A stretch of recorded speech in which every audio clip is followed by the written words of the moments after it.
तो dear students, previous lecture में हमने आपको दो बातें क्लियर किया था। First cost and second accounting. तो आप लोगों ने देखा होगा कि मैंने ये कोशिश किया कि आपको दोनों कॉन्सेप्ट क्लियर हो। तो आपको ये बात भी समझ में आ गई कि वास्तव में कास्ट किसे कहते हैं, और दूसरी बात ये भी क्लियर हुई कि अकाउंटिंग किसे कहते हैं। अब अगर हम दोनों बातों को जो भी हमने आपको सिखाया और बताया कंक्लूड करके कहें तो हम ये कह सकते हैं कि कास्ट अकाउंटिंग को हम लोग जो अब नए आयाम के रूप में पढ़ना चाहते हैं, उसका जो बेसिक रीजन है वो दो ही बातों पर डिपेंड करता है, या बल्कि ये कहें कि उसके केवल दो ही कारण हैं, और उसको हम लोग इस तरह से कॉपी में नोट कर सकते हैं। उसका फर्स्ट काज है, आप इसको नोट कर लें, उसको हम लोग कहते हैं इंडस्ट्रियल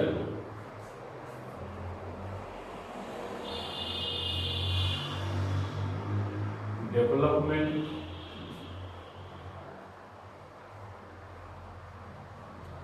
ये आपका फर्स्ट रीजन है। एंड सेकेंड काज उसका है, इसको आप लोग इस तरह से नोट कर सकते हैं,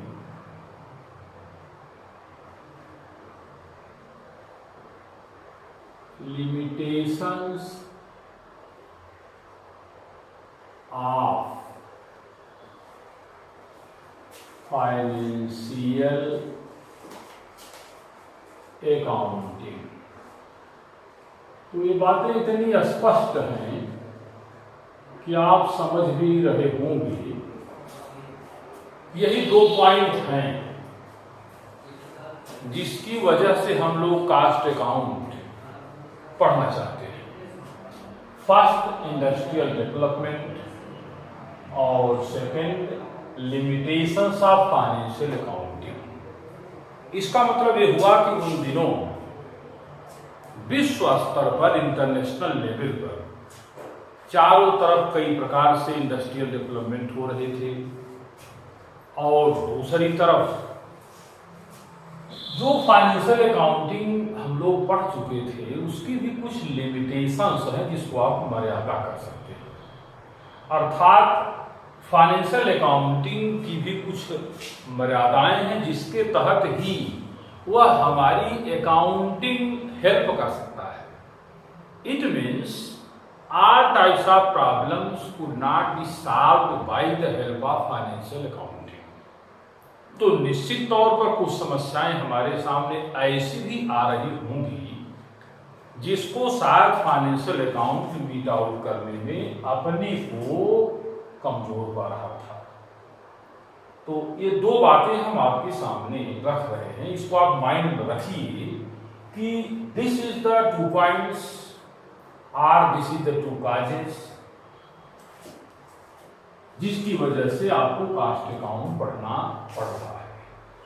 अब अगर हम विद्वानों की तरफ चले जो स्कॉलर ऑफ द सब्जेक्ट हैं, तो उसमें हम लोग प्रमुख रूप से दो लोगों को लेते हैं। एक हमारे पास एक रिकॉग्नाइज्ड इंस्टीट्यूशन है जिसको ICMA लंदन के नाम से जानते हैं। तो उन्होंने भी कास्ट अकाउंट को डिफाइन किया, और एक हमारे इमिनेंट स्कॉलर हैं जिसको कास्ट अकाउंट का फादर कर सकते हैं, तो RN कार्टर, उन्होंने भी इसको अपने ढंग से डिफाइन किया। हालांकि रिकॉग्नाइज्ड फादर की डिग्री तो चार्ल्स बेबेज को ही प्राप्त है, लेकिन RN कार्टर को भी सेम स्टैंडर्ड पर रखा जाता है। तो अगर हम डिफिनीशन की बात करें तो आपको डिफिनीशन तो जानना ही चाहिए। तो ये आप नोट कर लें, 2 डिफिनीशंस आप नोट करें, इंग्लिश में नोट करा करके मैं उसको एक्सप्लेन कर देता हूँ। डिफिनीशन आपकी जो फर्स्ट है वो है ICMA लंदन। अब ये डिफिनीशन कह रही है कि casting is a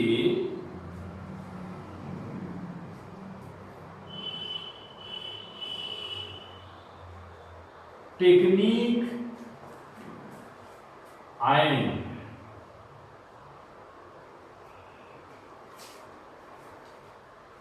process of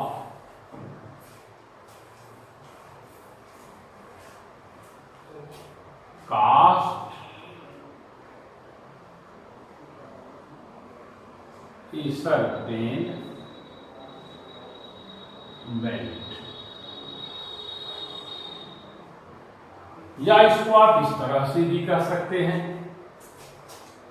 कि कास्टिंग, जिसको हम कास्ट अकाउंट कह रहे हैं, कल मैंने आपने देखा था कि दोनों को जोड़ा था, तो आप ये कह सकते हैं कि cost accounting the technique and process of ascertainment of cost, या प्रोसेस ऑफ कास्ट असर्टेनमेंट। तो इस तरह से आप अपनी बात को प्रेजेंट कर सकते हैं। तो इसका मतलब है कि ICMA लंदन केवल दो बातों पर फोकस कर रहा है कि अगर आप कास्ट अकाउंट पढ़ते हैं तो इससे आपको दो नॉलेज होगा कि आपको कास्ट डिटर्मिनेशन के रेफरेंस में जो टेक्निक्स स्कॉलर बताए हैं वो समझ में आने लगेगा, और जो प्रोसेस है वो भी समझ में आने लगेगा। इसका मतलब है कि कास्ट को जानने के लिए आपको दो चीजों को जानना आवश्यक है।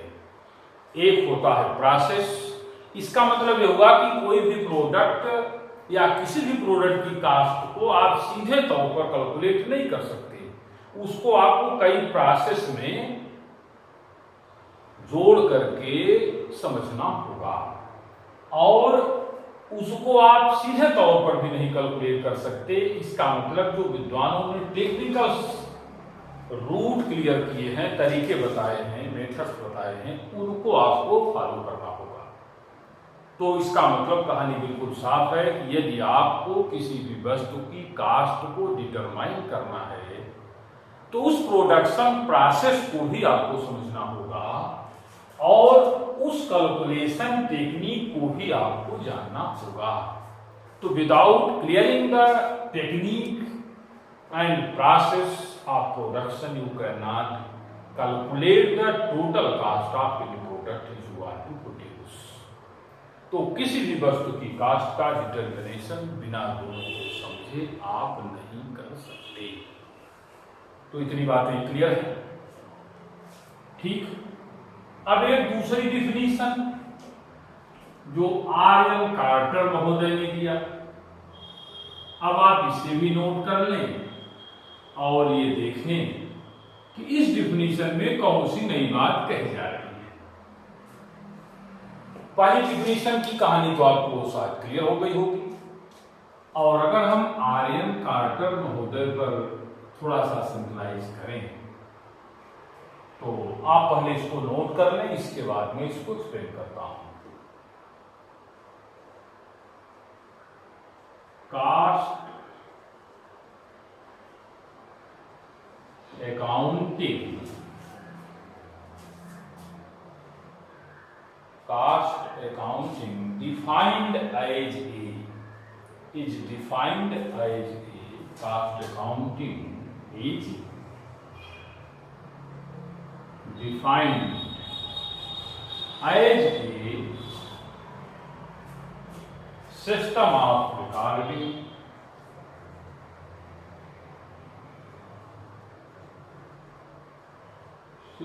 of recording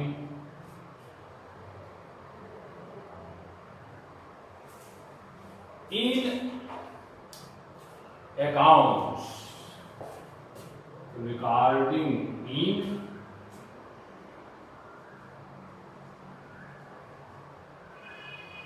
accounts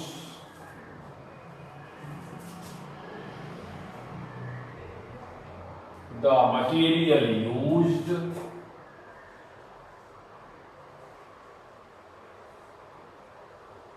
the materials used and labor employed in manufacture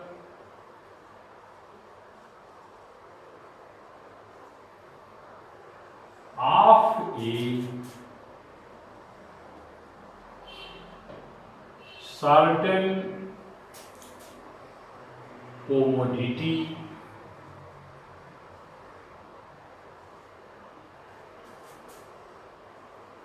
and are on a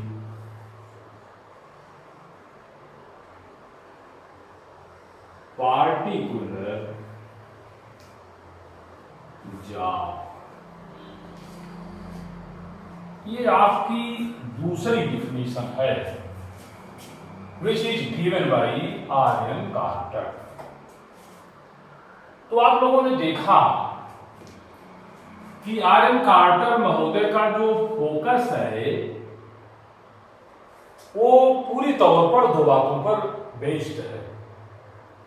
उनका कहना है कि जब आप किसी वस्तु की प्रोडक्शन प्रक्रिया में रहेंगे तो उस प्रक्रिया को परफॉर्म करने के लिए आपको दो चीजों को समझना होगा, एक तो मटेरियल और दूसरा लेबर।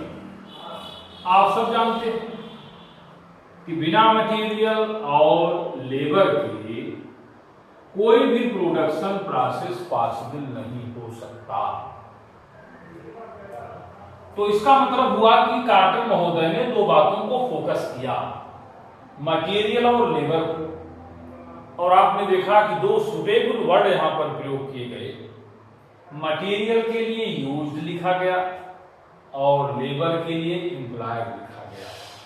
इसका मतलब आप समझ रहे होंगे, इसका अर्थ बिल्कुल स्पष्ट है कि मटेरियल की जो भी यूनिट किसी प्रोसेस में किसी प्रोडक्शन में यूज हो जाती है that could not be used in other any other units, उसको आप दूसरे किसी वस्तु में प्रयोग नहीं कर सकते।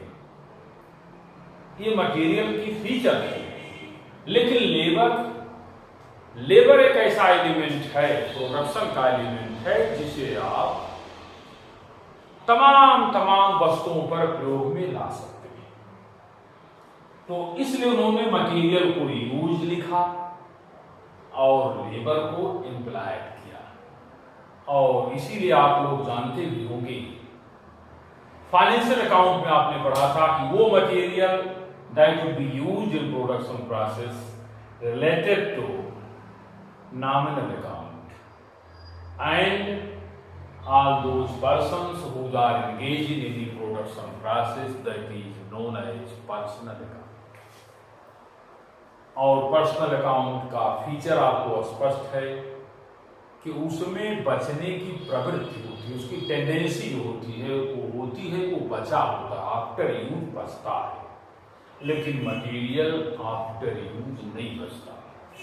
हाँ, अगर कोई मटेरियल बचा हुआ है, यूज में नहीं आया, तो उसको भी आप रियल अकाउंट में ट्रीटमेंट करते थे। चलिए, दूसरी बात मैंने आपको सिखा दिया, बात आ गई तो मैंने सोचा कि being a student of commerce आपको जानना चाहिए। तो ये बात भी स्पष्ट हुई कि कार्टर महोदय ने दो बातों को प्रयोग में लाया और फोकस किया, जिसमें एक मटेरियल है और एक लेबर है, जो किसी भी कोमोडिटी के मैन्युफैक्चर या मैन्युफैक्चरिंग प्रोसेस में अप्लाई होते हैं। और इसको समझना ही कास्ट अकाउंटिंग है। तो कार्टर महोदय ने कास्ट अकाउंटिंग शब्द का प्रयोग किया, जबकि ICAM लंदन ने कास्ट अकाउंटिंग को ज्वाइंट फॉर्म में क्या कहा, कास्टिंग। तो मैं समझता हूं आपको दोनों को डिफरेंस करके समझने की जरूरत नहीं होनी चाहिए और नहीं है भी।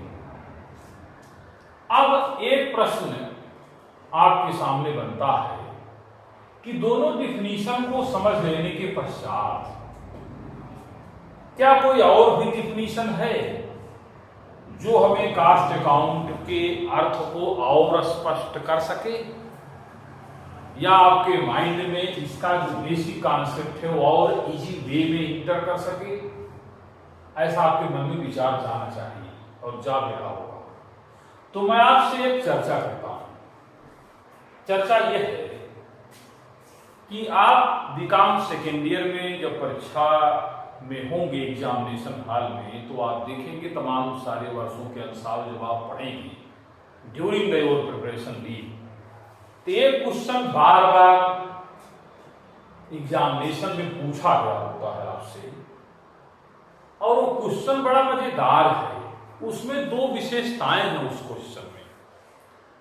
अगर कोई टीचर अपने बच्चों को उस क्वेश्चन को साफ सुथरे तरीके से समझा दे, क्लियर कर दे, तो उससे उसका जो स्टूडेंट है वो दो तरीके से स्ट्रांग होगा। एक तो उसको उस क्वेश्चन का जो आंसर होगा लिखना समझ में आ जाएगा कि क्या हमें लिखना चाहिए, और दूसरा उसका माइंड इस मामले में भी क्लियर हो जाएगा कि basically what difference between caste and financial accounting. तो मैं चाहता हूं कि मैं आपको वो क्वेश्चन ब्लैक बोर्ड पर नोट करूं और आप भी अपनी कॉपी में नोट करें, और उसको यह मान के चलें कि मात्र क्वेश्चन ही नहीं है, यह क्वेश्चन से ज्यादा कास्ट अकाउंट की डिफिनीशन को क्लियर करने की कैपेसिटी रखता है। तो मैं चाहता हूं कि मैं उस क्वेश्चन को ब्लैक बोर्ड पर लिखूं और उसको पढ़ करके जो दो चीजें आपके माइंड में ज्यादा क्लियर हो जाएंगी उसे हम क्लियर करने की कोशिश भी करें।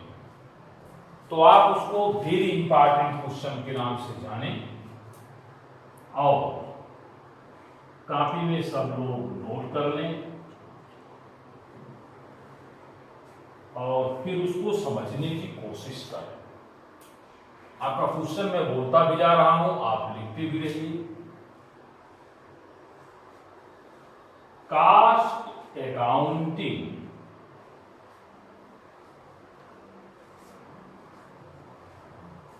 is a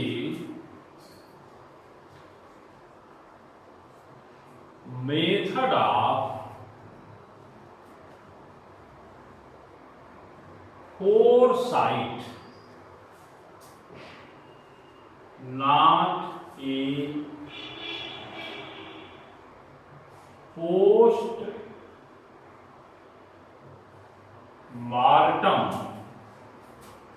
examination.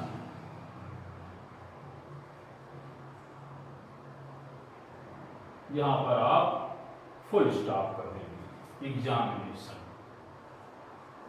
It turns up losses into profits and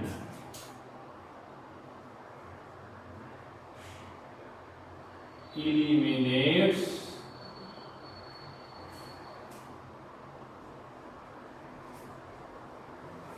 wastage during the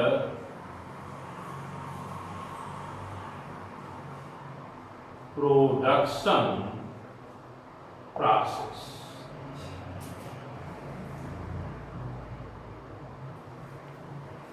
फिर से मैं आपको इसको पढ़ के सुना देता हूं और आप लिख भी पा रहे होंगे ऐसा मैं मान के चलता हूं। Cost accounting is a method of foresight, not a postmortem examination.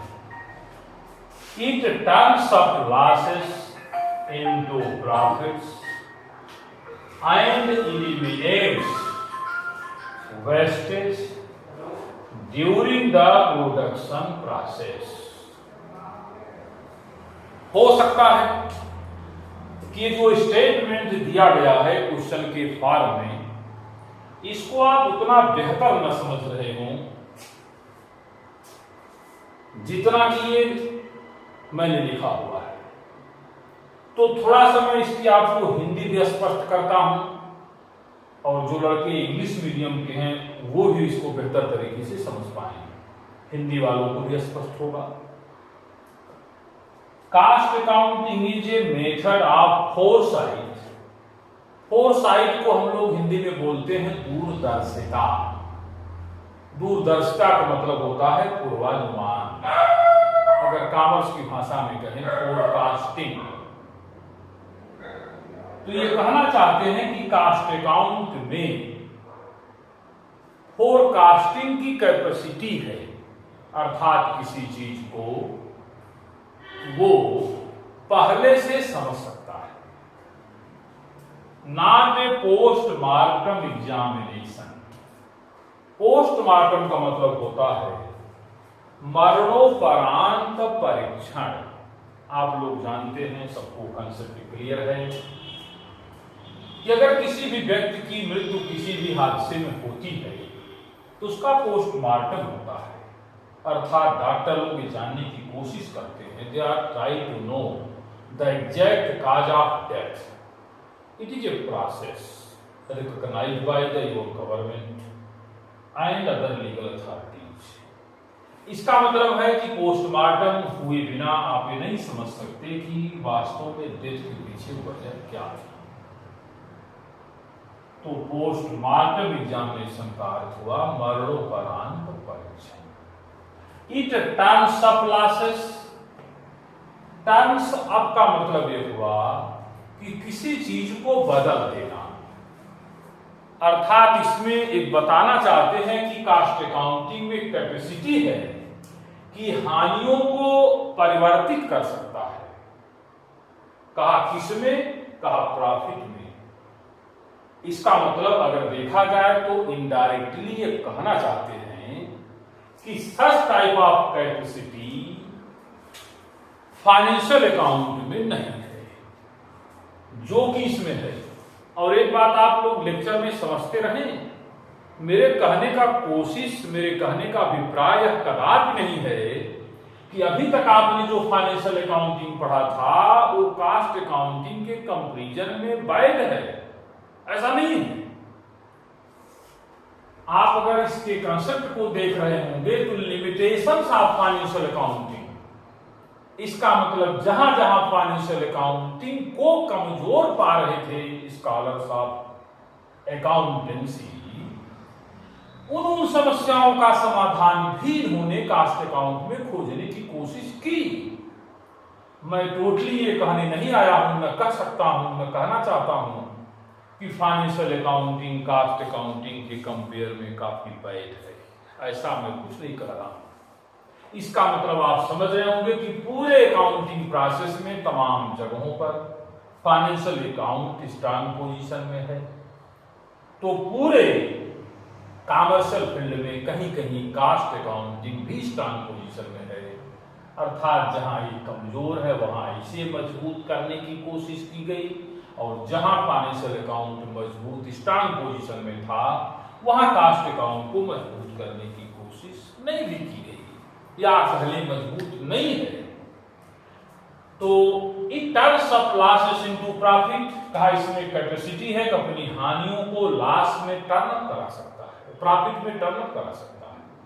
और एक कैपेसिटी है वेस्टेज को इलिमिनेट कर सकता है। वेस्टेज, आप लोग कॉमर्स के स्टूडेंट हैं, I know you know very well about the wastage. देखिए ड्यूरिंग द प्रोडक्शन प्रोसेस तमाम प्रकार के वेस्टेज होते हैं। There are generally two types of wastage, as normal wastage and abnormal wastage. Normal wastage वो है कि मैं लिख रहा हूं तो मेरी इंक धीरे धीरे खत्म होती जाएगी, इसको मैं रोक नहीं सकता। नॉर्मल वेस्टेज प्रिवेंटिव नहीं है। By the precaution you cannot control the normal wastage, but you can control the abnormal wastage by the precautionary approach.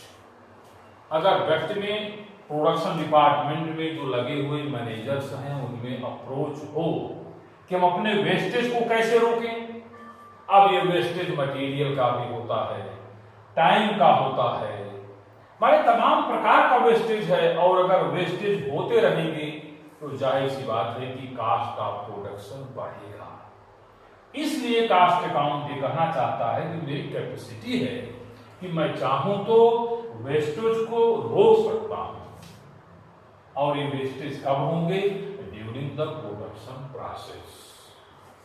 तो मैंने आपको ये जो क्वेश्चन आपकी परीक्षा में आपके सामने बार बार पूछे जाते हैं, the questions which are generally asked you in your examination again and again, मैं समझता हूं क्लियर हुआ होगा। बट अभी मैं संतुष्ट नहीं हूं कि आप पूरी तरह से समझ गए होंगे, क्योंकि इसमें किसका रिलेशन किस अकाउंटिंग सिस्टम से है ये बताना हमें आवश्यक है। तो आपने देखा कि फोरसाइट की कैपेसिटी कास्ट अकाउंटिंग की है, लेकिन पोस्टमार्टम एग्जामिनेशन का जो ऑब्जेक्टिव यहां पर प्लेस किया गया वो फाइनेंशियल अकाउंट को कोरिलेट करता है। इसका मतलब यहां पर ये कहने की कोशिश कर रहे हैं कि फाइनेंशियल अकाउंट में फोरसाइट की कैपेसिटी नहीं है, जबकि कास्ट अकाउंट में है। अब आप ये हमसे पूछना चाहिए, पूछेंगे, क्वेरी आपके माइंड में आ रहा होगा कि कैसे बात मान ली जाए, जो ये कहा गया वास्तव में सही है या मेरा जो टीचर कह रहा है वो सही है। तो इसके लिए आपको एक दो बातें समझनी होंगी। जैसे आप लोग बीकॉम सेकेंड ईयर में हैं तो पढ़े लिखे तो है ही हैं, ये हम कैसे कहें कि आप लोग पढ़े लिखे आदमी नहीं, सब लोग बढ़िया पढ़ाई लिखाई कर रहे हैं, मैं मान जानता हूं। तो आप ये देखिए जरा कि आपके एजुकेशन में ड्यूरिंग योर एजुकेशन पीरियड जो एग्जामिनेशन की व्यवस्था है उसमें हाफ ईयरली एग्जामिनेशन की व्यवस्था है, ईयरली एग्जामिनेशन की व्यवस्था है।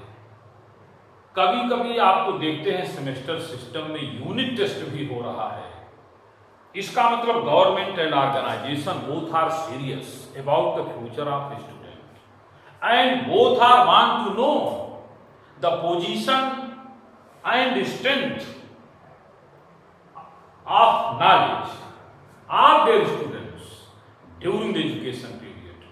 मान लीजिए, सपोज करिए कि आपको अगर अपनी हाफ ईयरली एग्जामिनेशन की कहानी याद आ रही होगी तो सोचिए कि यदि हाफ ईयरली एग्जामिनेशन को ढंग से परफॉर्म किया जाए तो आपका टीचर, आपका मैनेजमेंट, आपका पेरेंट, ये सारे लोग समझ सकते हैं और आप भी कि आपका जो भी परफॉर्मेंस चल रहा है इसके अकॉर्डिंगली एनुअल एग्जामिनेशन में आपको कितने मार्क्स मिलने चाहिए।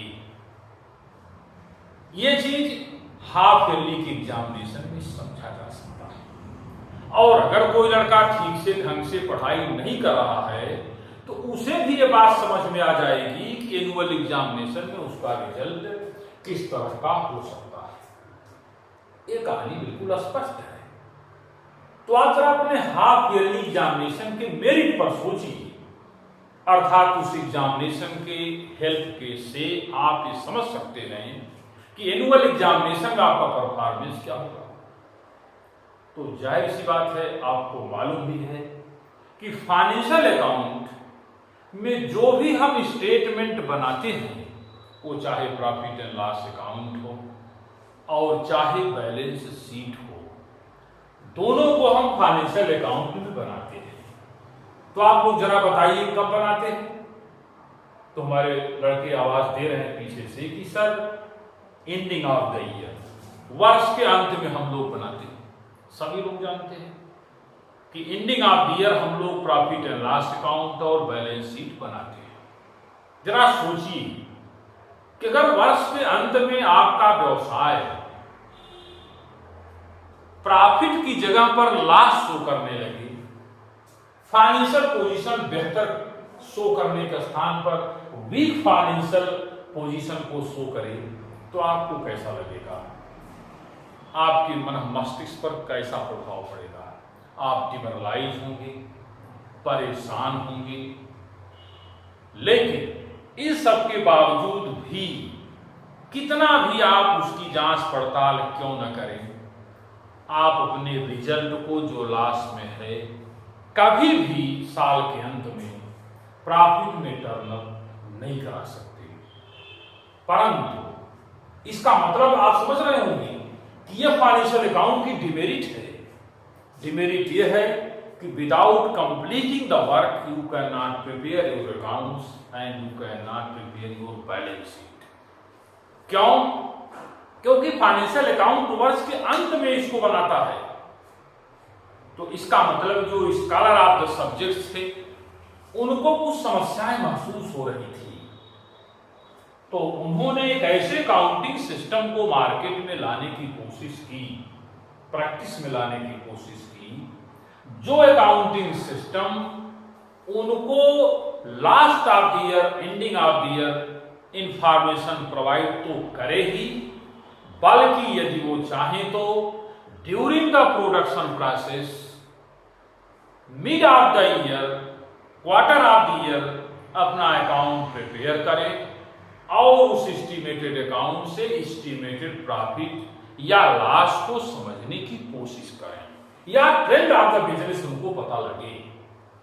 और उसका परिणाम क्या होगा कि यदि आप mid of the year, quarter of the year cost account की हेल्प से कोई भी अकाउंट बना लेंगे तो जाहिर सी बात है कि उस अकाउंट से उस बात को आप समझ लेंगे कि मैं आने वाले दिनों में या एंडिंग ऑफ द ईयर जो अकाउंट बनाऊंगा उसमें मेरी पोजीशन प्रॉफिट की होगी या लॉस की होगी, और होगी तो उसकी क्या क्वांटिटी होगी।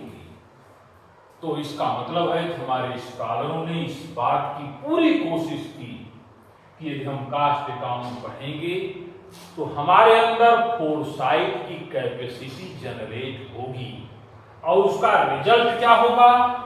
उसका रिजल्ट ये होगा कि हम अपने लॉस को प्रॉफिट में टर्न्स अप करा सकते हैं, अर्थात परिवर्तित कर सकते हैं। और यदि ऐसा आप न करते,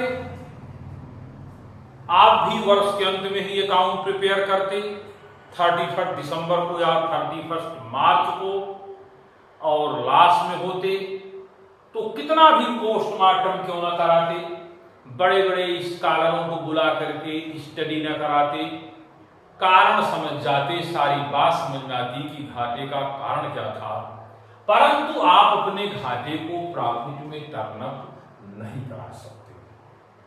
तो इसका मतलब एक बेसिक रीजन ये था कास्ट अकाउंट और फाइनेंशियल अकाउंट के दरमियान, जिसे आप आसानी से समझ सकते हैं कि कास्ट अकाउंट में फोरकास्टिंग कैपेसिटी है, जबकि फाइनेंशियल अकाउंट में ऐसा नहीं है। और इसका अर्थ ये भी हुआ, तो दूसरी बात भी प्रूव हुई कि अगर कास्ट अकाउंट लॉस को प्रॉफिट में टर्नअप करा सकता है तो फाइनेंशियल अकाउंट तो ऐसा नहीं करा सकता। और तीसरी बात भी प्रूव हो रही है कि कास्ट अकाउंट अपने लॉस को प्रॉफिट में टर्नअप तभी करा सकता है जब उसे मिड ऑफ द ईयर इस बात का अंदाजा लगे कि ऐसे कौन कौन से कारण हैं, कौन कौन से वेस्टेज हैं रिगार्डिंग मटेरियल, रिगार्डिंग लेबर, जहां पर हम कास्ट रिडक्शन और कास्ट कंट्रोल की फिलॉसफी को फॉलो करें तो हमारी कास्ट ऑफ प्रोडक्शन कम होगी, और जिसका रिजल्ट ये होगा कि हमें प्रॉफिट उतना प्राप्त होगा जितना कि प्राप्त होना चाहिए। तो इस तरह से आप इस बात को क्लियर कट समझ सकते हैं कि ये इतना बेहतरीन क्वेश्चन है कि स्वयं में तो यह एक क्वेश्चन है, लेकिन अगर आप इसके अंदर झांक करके देखें तो यह बहुत बड़ी समस्या का समाधान भी है। तो रियलिटी के good answer and good question both. यह एक अच्छा प्रश्न भी है और एक अच्छा जवाब भी है। तो जवाब के नाम पर इसमें दो बातें उभर करके सामने आई कि इसको पढ़ करके दो बातें क्लियर हुई कि what difference between caste and financial accounting and a question which is asked to you in your examination hall again and again, how to write and how to explain and what is the basic theme of this question. तो मैं समझता हूं कि आप लोगों को cast accounting clear हो गया होगा। अब हम अगले लेक्चर में आप लोगों को इसके आगे ले चलेंगे और इस बात को समझाने की कोशिश करेंगे कि कास्ट अकाउंट को पढ़ने के लिए एक स्टूडेंट को और क्या क्या जानना चाहिए। Thank you.